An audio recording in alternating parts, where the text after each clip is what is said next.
There's part of our 80s movie soundtrack. Let's hear for the boys from, that's from Footloose, I think. And we're excited to talk about the movies here on the Joel and Natalie Show, live from our Kingdom Financial Group studio. We've got Erie's own film director and producer, John C. Lyons. He's with us for this year's Oscar show. Welcome. Appreciate you being here, sir. Thanks for having me back. You got it here. Again, one of the biggest fans of the movies, period, even as you make the movies. Let's start with you making stuff. Sure. And let's talk about this film series that you have going. Where's it located? It's at the 1020 Collective, 1020, yes. Which is 10th and Holland. It's Wednesday nights. It's dinner and a movie. It's comfortable seating. It's a cool atmosphere. Adult beverages. We open the doors at 5 o'clock, and we usually have a pre-program that's either shorts or we're watching a series together that's the Underground Railroad that's hosted by Dr. Rhonda Matthews in the 5 o'clock spot right now. That's very cool. And then 7 o'clock we're showing a lot of the Oscar-nominated films in the 7 o'clock spot. What do you have coming this Wednesday? Do you remember? Yes, it's Sound of Falling, which is a German film that did not get nominated, but it was like a festival darling. It's a real indie art house. It's the story basically told from the perspective of a house in the 4 generations of women that live in that house, and it kind of ties all of their stories together in an interesting way. Yeah. The going to con or going to again, I'm going to Sundance. Toronto. Speaking outside of my knowledge base, but I mean, you usually can kind of get a good hint of what might get an Oscar nomination. And again, for Best Picture, there are 10 slots, which to me is an abomination, but you love it, Yeah, the more the merrier. Right. Then they can put in some popular ones too as well. Right, like they have F1 like on F1, there. which I quite enjoyed F1. Yeah. Brad Pitt, can't beat him. Can't beat it. But so usually if they do really well at con, they usually get the nod, but you're saying a couple of them don't make it, right? Yeah, I mean, still it's tough. It's difficult, There's still so many great movies that come out every year. And it's a lot of factors. There's politics involved, everything, right? Like, do they still campaign like for they sure. used to? Look at Timothy Chalamet, who right now is getting a lot of flack for some things he said about dancers and some other art forms. He's been out there like no one else really promoting Marty Supreme, very, very strongly promoting it since it came out. Yeah, it still happens for sure. Yeah, they still do all the interviews and the magazine covers and all that.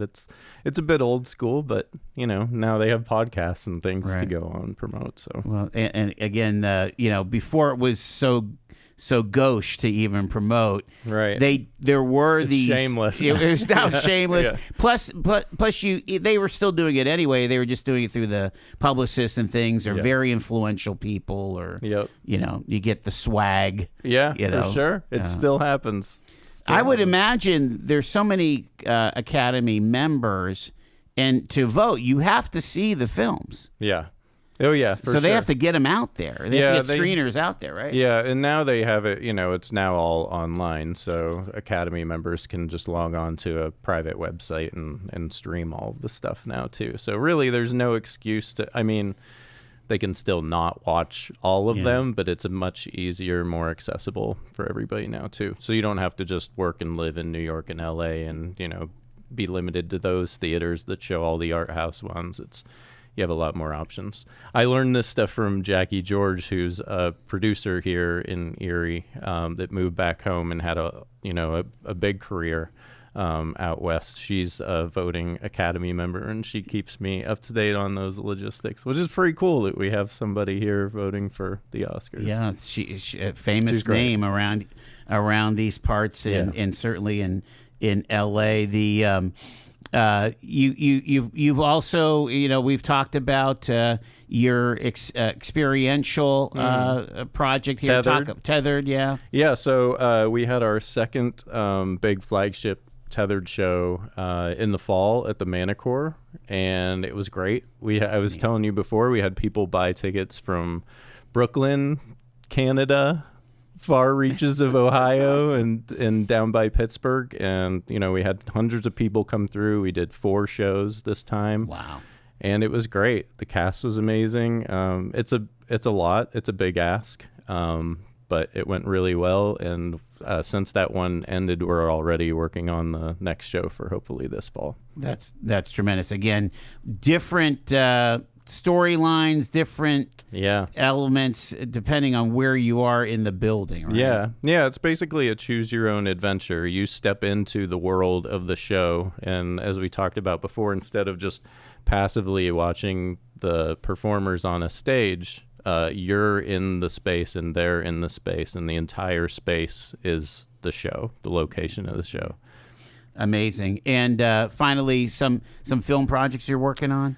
Yeah, so I worked with Melissa Troutman and Mike Berlin on a short documentary called Watershed, which is part of the Hidden Creeks project.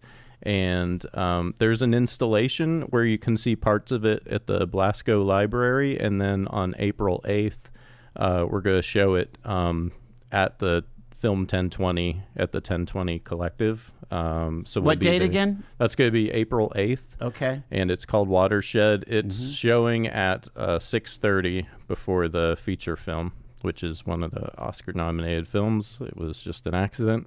And it's about the Mill Creek flood of 1915 and the creation of the tube, and kind of how we can be better stewards of protecting that tube, which is so important, but it's kind of an out of sight, out of mind thing.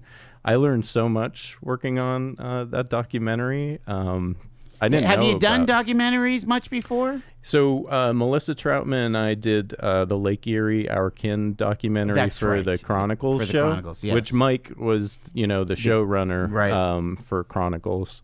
So it was cool to kind of reunite with them to do another one. So yeah.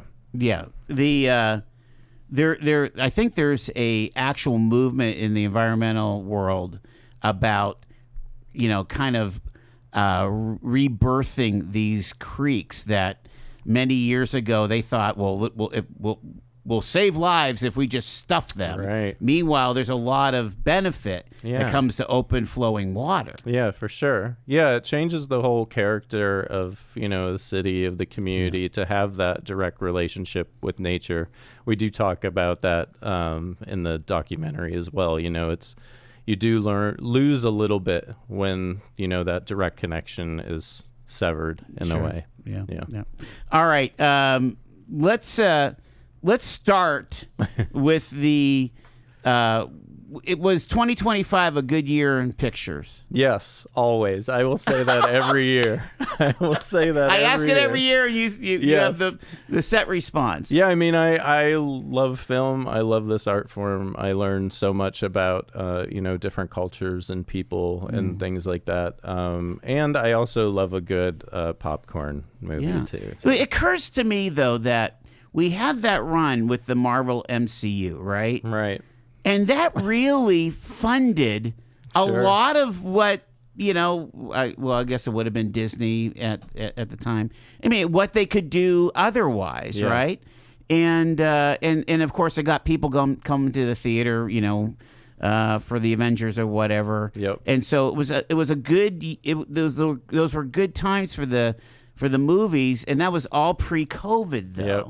Yeah, the big event movie. Yeah, that you tent had pole, to see, right? Yeah, the tent pole you had to see in the theater. Yeah, and I think they're seeing like diminishing returns on that kind of stuff. Why aren't they doing the big? Well, I mean, they're up to like there is a new Avengers that's coming out this year, and they're bringing Robert Downey Jr. back as a different character. I thought we lost him. Yeah, we did, but we didn't. So he's coming back and playing another character, and I'm sure people are very excited about those. I've kind of burnt out on them personally because it started. We don't have to get into this, but it kind of felt like a soap opera, episode of the week kind of thing, where you gotta keep watching them and you don't get a lot full of cliffhangers. story. And Yeah. So. Well, but again, I guess my question is that there always will be a lot of sequels and things, and how many Fast and Furiouses can we have? Yes. Right. Yeah. But I'm trying to think 10. of like, I guess we could have 10. Yes.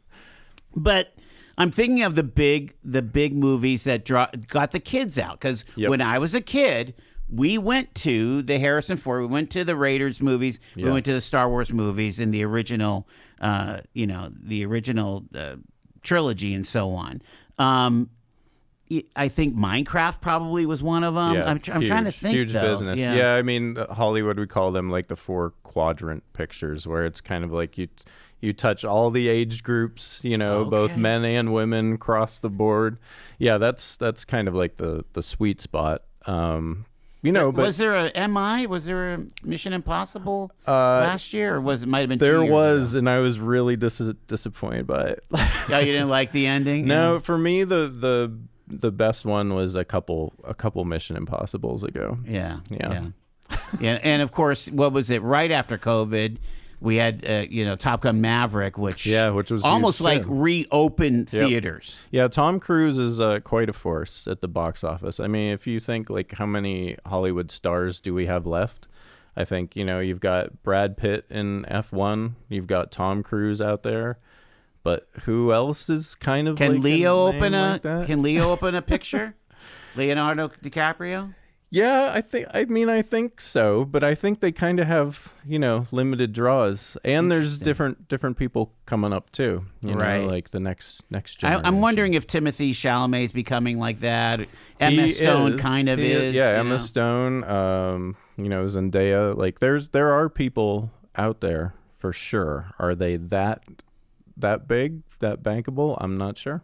Interesting. I guess we'll find out. We're going to jump into the actual ballot, but we're going to take our break here. John C. Lyons is with us. It's our Oscars show here on Talk Erie and the Joel Natale Show.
Talk Erie and the Joel Natale Show. We've got John C. Lyons with us here.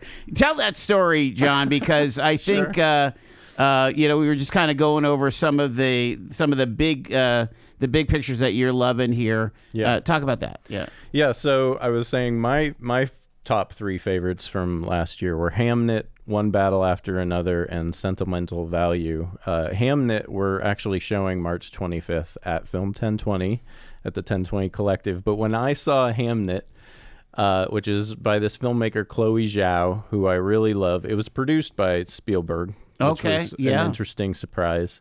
But man, I have never cried at a film as hard as I did in that one. And Dave Richards, if anyone knows Dave Dr. Richards, Rock, yeah. Dr. Rock, he was there with his daughter, and they sat like 3 rows in front of me. And at the end of the film, they stood up and turned around, and we both made eye contact. And we were both like, our cheeks were like, soaking wet from tears. And we all said, like, we have never had a cry like that at a movie for so long. So that one is it still in? It's. I don't think it's at the theaters anymore. You have to see it at 1020, I guess. Okay. You gotta go see it March 25th. Okay, so that's coming up on the 25th. Be a lot of tears shed there. So where do you want to jump in? Let's start with supporting actress, supporting actor. There's some new names, a lot of new names, and a couple of veterans there. Talk about them. There's a lot of people nominated from Sentimental Value, which again, I really, really loved that film. There's actually 2 people from Sentimental Value in Best Supporting Actress. Yeah. And then Tiana Taylor from One Battle After Another was fantastic. Actually, everyone here is fantastic. Amy Madigan might be the sleeper winner. Weapons, this is the only nomination it got. It was a horror movie. Interesting. So was Sinners, actually. She's the actress from Field of Dreams, right? Wasn't she the wife? Yes. Yeah. And this was kind of like her comeback kind of 40 role. years later. Yeah, very creepy role. I'm going to go with Tiana Taylor on this one. Supporting actor is another awesome lineup. Sean Penn, I think, was the early front runner. I'm going to go with Stellan Skarsgård from Sentimental Value on this one. But it's a really good lineup there. Benicio del Toro, and Jacob Elordi, and Delroy Lindo are the other. Jacob's the newcomer here. I think Delroy was just nominated a year or 2 ago for another role too. Yeah, he's great. Is it happens sometimes where a movie's really good, like Sentimental Value, for example, but probably won't get Best Picture, but a lot of either the actors or maybe costumes and set design might win. Yeah, right? You're probably right. I mean, it was nominated for 9 awards, so it is like one of the most nominated films. But you're right, it might be overshadowed by some of the others here. So I think probably an acting award. Let's jump over to music here. Original song and original score. Again, I always am fascinated by the songs. Yeah. And I'm good on the song. Billie ones. Eilish winning for James Bond is always fabulous, right? Yeah. And I think I think Bond has nearly won almost every year, but I know nothing about these original songs. Well, like Diane Warren. I'm gonna say K-pop Demon Hunters is gonna win because everybody knows that and loves that. Then that's your 4-quadrant movie right there. That's exactly because then they're gonna perform. People are gonna love it. Yeah, I don't know. It's probably got 100 million, 500 million plays on Spotify, right? Yes. I mean. We'll say that K-pop, one's gonna win. For the original score, man, I would say Sinners for sure. Okay. Yeah. And what's the story behind Sinners? What is that? Sinners is the most nominated film of all time. Yes, it has been nominated more than any film in the history of the Oscars, which is awesome. And it's a horror movie, and it's an original movie, which is super screenplay. Exciting. Yeah, wow. Super exciting for many reasons, and the music is a really important core component to that. Ryan Coogler is the director of that. He started out in the indie world and then did the Black Panther movies, and then after the success of Black Panther, this kind of feels like one of those huge swings on your own, and he knocked it out of the park. Yeah, it's great. Unreal. Yeah. Again, that seems to be the trajectory. I'm feeling like who's the director of La La Land? Damien Chazelle. Damien Chazelle. I mean, basically, he kind of does some artsy stuff. Yep. Gets his break with the drumming movie, right? Yep. And then Whiplash, and then they give him like the big budget, right? Yeah, that's the dream, right? Somebody notices your work, gives you a ton of money, and then off you go. So you're thinking that might be the score there. I would say, yeah. The do you want to do the other actors? Well, where do you want to go? I was going to say let's do screenplay since you mentioned it. Okay. So does that almost automatically mean that more than likely Sinners will win original screenplay, or? That's a tough one. Yeah, I'd say probably Sinners for original screenplay, and then adapted screenplay. Yeah, that's tough too. I might say One Battle After Another. Yeah, That's which what I was thinking. also nominated for a lot of awards. Right. And the story about that movie? That one is Paul Thomas Anderson, which is one of the most beloved filmmakers, who I think will probably get Best Director. I was going to say, has he won yet? Yes, he's won quite a bit. Okay. Okay. Yeah, so this is a screenplay he was working on for like 20 years, and it kind of morphed over time. Yeah, you kind of just have to see it. It's a real thriller. And is it a domestic movie? Yeah. Okay. Yep. So about a family. Yep. You can watch it on HBO. I mean, it's about a family of activists, basically, and they get in trouble with the law, and it splits up the group. And then it's about Leo DiCaprio, who's kind of a burnout at that point, raising his daughter by himself, in the shadow of this figure of a mother that was like a huge personality. And who is the mother? That's played by Teyana Taylor. Okay. Who is my choice for Best Supporting Actress. Yeah. Yeah. Wow. That We'll sounds see. really interesting. Yeah, I mean, it's a good film. You should check it out. I'm I'm gonna say that for a bunch of these, Joel. This is one of the dilemmas, is that we don't have the newspaper ads. Yeah. You rarely see. I mean, I'm not watching that much network TV, so I'm not catching trailers or commercials. Yeah, where do you see trailers anymore now, right? Like, how do people find them? You have to be looking. Have we blown up the marketing capability? I mean, I knew about Oppenheimer. I knew about Barbie. Right. Yeah, those but were you have huge. to spend $100 million just on marketing. And those were two movies from two different studios, I think, that kind of like worked together to really raise both of those films up. Like, is that what we have to do anymore, is make two movies together at the same time? But I think, kind of to what we talked about everything changing since COVID, right? Like, everybody's watching streamers. You're not watching trailers for other films that are on those streamers, right? Like, Netflix isn't going to advertise a Warner Brothers movie, especially now. Right? Like, so the whole dynamic has changed. It's interesting. Yeah, if you're watching a series on HBO Max or on Paramount Plus, you're seeing everything in there. You're seeing their universe. Sandbox. Yep. Yeah, it's interesting. It really makes it more difficult. Again, I grew up where you got the Friday paper, went to the back page of the sports section, and that was the listing of the theaters. And you'd see reviews also in the paper, right? Yeah, now you're really asking for something, John. We do get reviews in the Erie Reader. I will give a shout out to Forrest Taylor, who comes to all of our film 1020 events. He is a good voice for film, and might be our last voice for film in the region. Unreal. Yeah. We got John C. Lyons already through a half an hour. We will be getting to Best Picture, Best Director, Actor, and Actress as we talk about the Oscars here on Talk Erie.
I love playing 80s movie music for John Lyons because, he digs the tunes from the flicks, We're live from our Kingdom Financial Group studio. It's our Oscars show.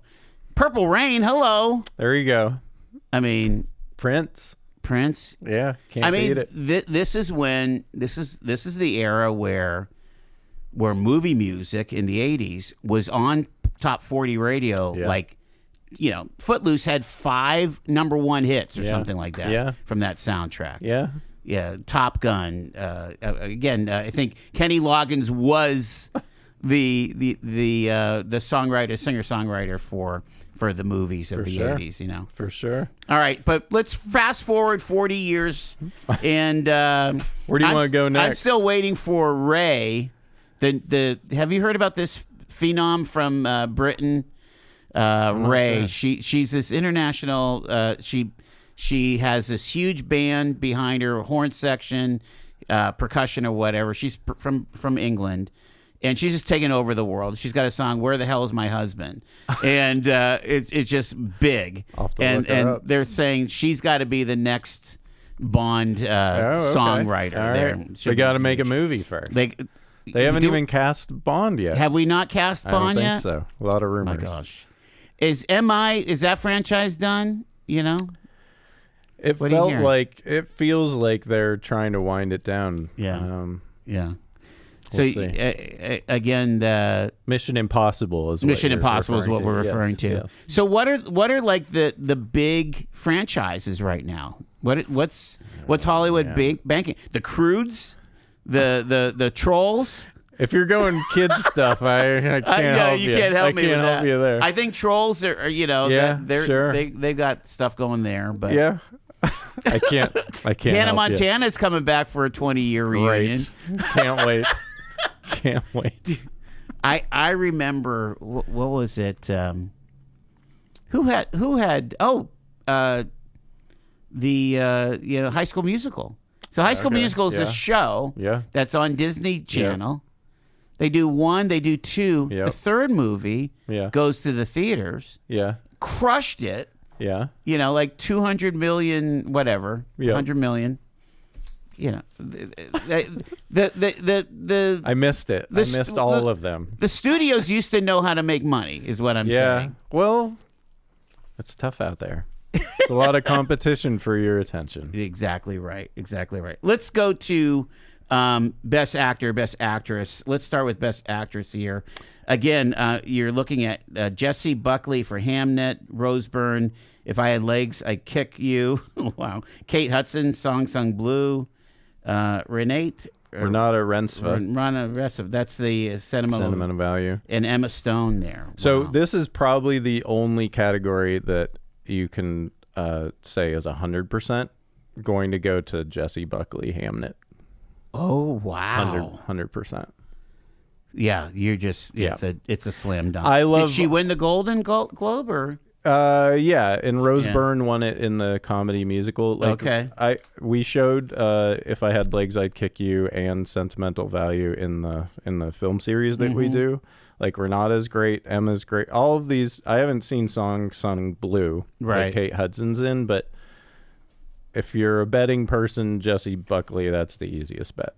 That's the only one out of all of these categories that I would say is a shoe-in. Now, Hamnet is nominated for Best Picture. Yep. Tell a bit of that story. Because I'm thinking, does it have anything to do with Hamlet? Yes. So Chloe Zhao's the filmmaker. Chloe's great. And it is about William Shakespeare and his relationship with Jessie Buckley's character and their family dynamic as he's like coming up and writing, and it's basically about the inspiration for writing Hamlet. I'll leave it at that. Is it surprising to you that period pieces like that go? That they're popular and that they're effective? Well, I'm a sucker for period drama and for period romance, so I love that kind of stuff anyways. But Shakespeare in Love, was a rock. I loved it. Yeah, I know it got backlash, but I love that stuff. So yeah, it's great. It's really great. I can't say enough good things about it. It is probably my favorite film of last year. That's amazing. Yeah. That's amazing. Okay, actor Timothy Chalamet back on the list. Right. For Marty Supreme. Leo DiCaprio won battle. Has Leo won an Oscar? Yes. Okay. He has won an Oscar now. And Ethan Hawke, too. Ethan Hawke's great. Michael B. Michael Jordan. B. Jordan just and- won at the BAFTA Awards Yeah. for Sinners. And then Wagner Moura, which is in The Secret Agent, which we're showing April 15th. I'm going to work in all these plugs as much as I can. This one, I'm going to say, I don't know. Michael B. Jordan, he hadn't been winning, but then he did. Or no, he just won was it the Screen Actors Guild Awards maybe. So they I feel just like changed it's tough. the name of them. It's between Leo and Michael B. Jordan. We'll see. You think Leo's up for it? He was the early front runner. I'm still gonna hold on to Leo for that one. Is that you're shocking me, John? Seriously. I mean, Because I I don't know. Like maybe Timothy Chalamet wins it and spoils the whole thing. We'll see. I feel like I know who votes for this thing, and they're always going to kind of go. Michael B. Jordan, by the way, plays twin brothers in the movie Sinners, so he's got two a lot roles on his shoulders. See, I think that they will honor that. I think you're probably right. I don't do great at Oscar polls. I'm probably wrong on this one. All right. Where do you want to go next? Let's go to director because, again, this is often the consolation prize if they're not going to give the picture. Although this kind of burned, and again, for the Society of Directors, I am sorry for the loss of David Lynch? No, well, David Lynch, but also Princess Bride. My gosh. I'm blanking too. I'm blanking. I'm not sure who we're talking about. The husband and wife, they were killed by their son. Oh, yes. Okay, Yeah. sorry. I mean, talk about an earth-shattering thing for Hollywood. You threw me for a loop there. I wasn't I'm sorry. sure where you're going. Yeah. Rob Reiner, excuse me. Rob Reiner. I mean, my God, you're okay. You're a director. Yeah. You know, you're an artist, and it's just a horrible thing to happen. Yep, for sure. I mean, yeah. But again, once you investigated his body of work, you're like, he did that. He did that. So much good stuff. Yeah, for sure. I mean, pretty remarkable. Okay, so let's look at directors. Paul Thomas Anderson. That's who I think's gonna win. That's the one battle after another. All of these are great choices. Seriously, all of them are awesome. I would recommend all of these films. Yeah, so you've got Joachim Trier for Sentimental Value, Ryan Coogler for Sinners. If it's like one of those awards that one film wins it all, and Sinners was nominated for the most, then you might see Ryan Coogler win, and that would be great. Has he won one? Do you think? No, he has not. So that would be cool. But I feel like because Paul Thomas Anderson has not won, and he's done so much good stuff at this point, I feel like it's his year. Yeah, I mean, he's kind of one of those superstar Christopher Nolan directors. Yeah, but for like, but if he hasn't won house. on the art house side, but everybody, even if I know who this guy is, then that's saying something. Yeah. So that's where I think we're going on that one. Now, could it be shocking if Chloe wins for Hamlet? That would be amazing. I think she's got a lot of great films in her. She just keeps going higher and higher. Amazing. Yeah. I mean, she has Spielberg producing her films now, so she's an all-star.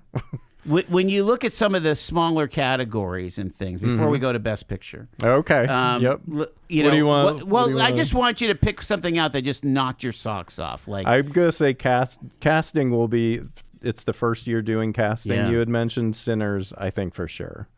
Sinners is a great ensemble. Ensemble is amazing. Yep. Huh? Yep.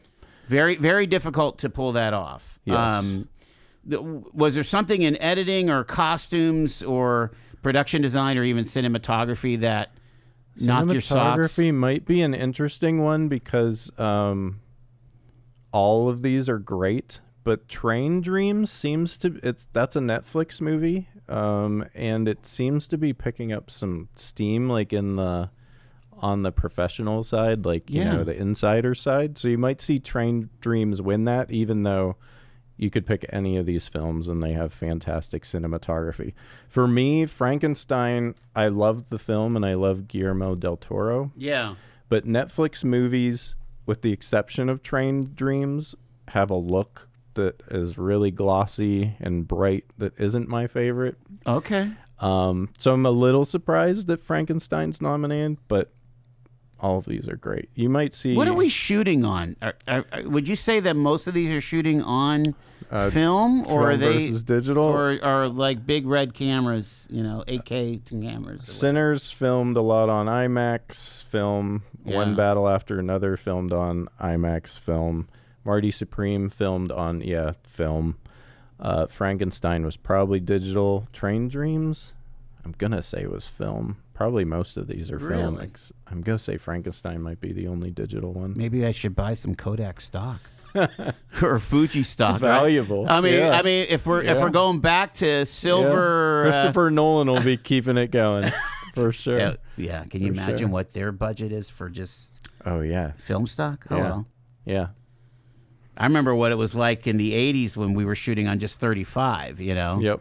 Good Lord. Where do you want to go next? Well, let's go Best Picture because we only have about 5 minutes left. Okay. And let's go through these and give the plugs for when you are playing them if they haven't been played yet on your film series here.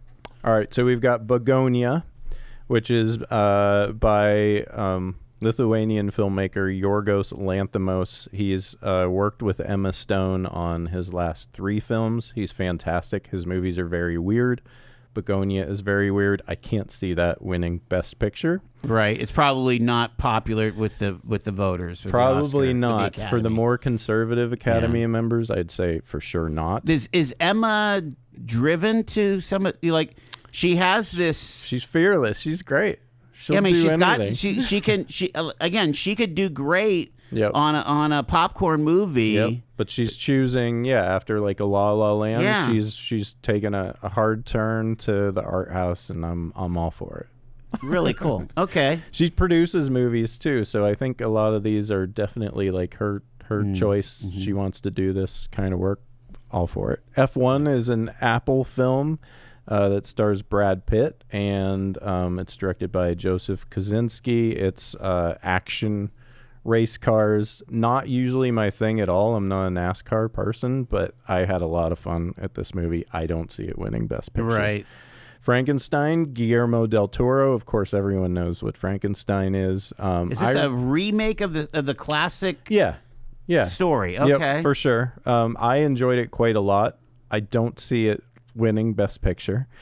I'm going through them. Yeah. So Hamnet again, March 25th at the 1020 Collective at 7:00. This is the Chloe Zhao one, and I'd be surprised if this one won Best Picture. You wouldn't mind. It's my personal choice, probably. Yeah. Marty Supreme is by. Let me know if we're running out of time. No, take your time. Okay. Plenty. Marty Supreme is. On paper, it's a really weird movie. Timothy Chalamet plays like a ping pong champion. Yes. And he's like, in New York City in the, I'm going to say 60s. True story, right? No, it's based on some amalgamations of some people. Gotcha. But yeah, this is like a movie about, an original, like, it's a person that's out there grinding and trying to make it, and anybody that's in his path, he will blow through to try and achieve his goals. Is Timothy kind of locked now into doing period pieces? I mean, I'm thinking about he's Dylan. Doing Dune. He's doing Dune 3 Okay, now, he's doing Dune 3. But, I mean, he did Bob Dylan. He was in the latest Little Women. Yep. I'm just wondering, he doesn't want to play somebody from the 21st century, maybe. Yeah, I mean, he's getting offered, like, he's kind of like the it guy of now. So he's getting, like, the best roles. So right. it's, I'm not sure. I appreciate his art. I mean, I think he's an excellent actor. I do too. Like I said, he's getting some flack now. I don't know if that hurts. I think the voting was already done before he said his started to open his mouth. things. Yeah. Then we've got One Battle After Another, which I think I'll just cut to the chase. It's going to be One Battle After Another or Sinners for me. That's going to win. You think probably. That's going to be the favorite, huh? One Battle After Another is the Leo DiCaprio, Tiana Taylor one that was written by Paul Thomas Anderson. And we mentioned this is that family drama. Yep. Against the. Then we got The Secret Agent, which we're showing April 15th at the 1020 Collective at 7 o'clock. This is like a 1970s thriller. Yeah. Then we got Sentimental Value, which is again one of my personal favorites. We've already shown it at the 1020 Collective. Okay. How is the crowd? I mean, it's your good. crowds usually enjoy the movies that you show. Yeah, and we do like a full discussion afterwards, and people stay up to like 45 minutes to an hour to talk about the movie. I love it. Yeah, I love it. Okay, then we've got Sinners, which we've talked about a bunch. This one might win. And then Train Dreams. If there's a spoiler in this list at all, for some reason I'm getting a vibe about Train Dreams. You're getting hung up on Train Dreams, yeah. But it's on Netflix. I think most of your listeners probably it's going to be too slow. It's about a man, like a rugged woodsman living out in the country, and it's about grief. And I mean, it's a beautiful, more interior performance kind of a film, a very quiet, subtle film, shot beautifully. Yeah, I think it's going to be between, like I said, One Battle After Another or Sinners for Best Picture. Do you think that the Academy generally likes those stories of personal struggle and things like that? Yeah. Good acting showcase, good drama. Right. I'm thinking of, again, things like Nomadland, where it's just... Nomadland was directed by Chloe Zhao, who did Hamnet, just so you know. Yeah, so this is her new movie. Yeah. Nomadland was great, right? Frances McDormand felt very relatable. Yeah. You're like watching just this person go through these things. Yeah, her movies feel very intimate and like, kind of. What was that? Osage, August Osage County. Yep. I don't know. Oh, who was that? That was. Oh my gosh, that wasn't a Clint. That wasn't a Clint Eastwood, right? Has Eastwood won a directing? Oh yeah, Oscar. Yeah, probably Unforgiven. Unforgiven. Right? Yeah. $1 Million Baby. He might have won that. He might have won on that one. Yeah. You're catching me. All right. I appreciate it. I've got two more questions here. All right. For John C. Lyons, again, our expert here. Number one, Conan O'Brien is the host. Yeah, he's and great. he really wowed them last year. Yeah, I like him. I like him for sure. He's very entertaining. Can be like awkward and make you feel uncomfortable sometimes with his humor. But I think Hollywood needs that. Yeah. They need shaking up a little bit. But they don't need to be scorned like Ricky Gervais. No, I love Ricky Gervais, and I did love his Golden Globe stuff. I thought it was perfect. Yeah. Speaking of Hollywood needing that, I thought that stuff was great. But Conan is not that kind of host. All right, and final question. Courtney Cox is directing the Pizza Bomber movie in New Jersey. Yep. And we need you to get us an interview with her. You should talk to... Man, you know what? I'm a huge Friends fan from back in the day, and I really am a big Courtney Cox fan. I mean... Isn't that amazing? And Cox. there's some A-listers on that gig. Yeah, for like sure. who's Shane? Who's the guy that you love? The Stranger David Things Harbour. guy. That's gonna be awesome. Yeah, he's playing Rothstein. Yep.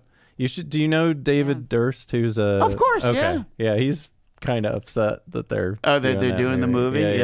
Yeah. He did a play. Did you talk to him? Okay. Yeah, we had him on. Yeah. I saw his play. Okay. I thought it was great. All right, cool. as much as you can enjoy Yeah. a story that is that tragic. Yeah, it's so dark. But So dark. and so dark, yeah. Correct. But it was really, really well done. Cool. Shout out to David. Who's Yeah. playing what's her face? Marjorie. Patricia Arquette. Oh, yeah, I she's love good. this casting. Yep. For both of those Again, roles. she's on the Apple. She's on Severance. Severance, yeah. Yeah. So Yep. that's some pretty good casting. Yeah, for sure. Yeah. Yeah. I'm a big Severance fan. I heard you're not so much. Well, it's just You're a kind little of iffy. it's too heady for me. White Lotus, like, oh my gosh, I love White Lotus. Yeah. Yep. too much. It's a new one of there's those a lot of coming. violence on these streamers too. There is. I don't need to see that. Whatever. But all right, someone's writing for kids. The Super Mario brother movies are taking off. The big animated. Yes. We didn't even look at animation here for We didn't, but that is a weak area for me, so I appreciate you. Arco, Leo, K-pop. K-pop's got to win that one. K-pop. Although Zootopia Zootopia, 2 that's did really fun. well. Yep. That's a fun movie. Yeah.